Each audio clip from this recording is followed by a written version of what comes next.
چنانچہ انسان اگر بدنظری کا ارتکاب کرے تہجد کی توفیق نہیں ملتی، تکبیر اولیٰ کی توفیق نہیں ملتی، مسنون دعائیں بہت سارے لوگوں کو یاد ہوں گی، موقع پہ پڑھنی یاد نہیں آتی، یہ گناہوں کا وبال ہوتا ہے۔ ہمیں ایک حافظ قرآن نوجوان ملا، کہنے لگا حضرت حفظ قرآن کیا ہوا تھا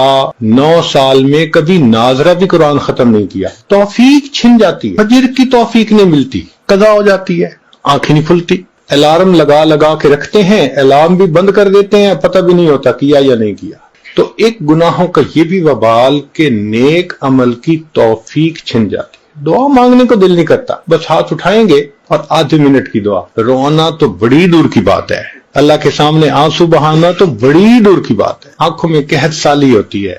بارش نہیں ہوتی، یہ گناہوں کا وبال ہوتا ہے۔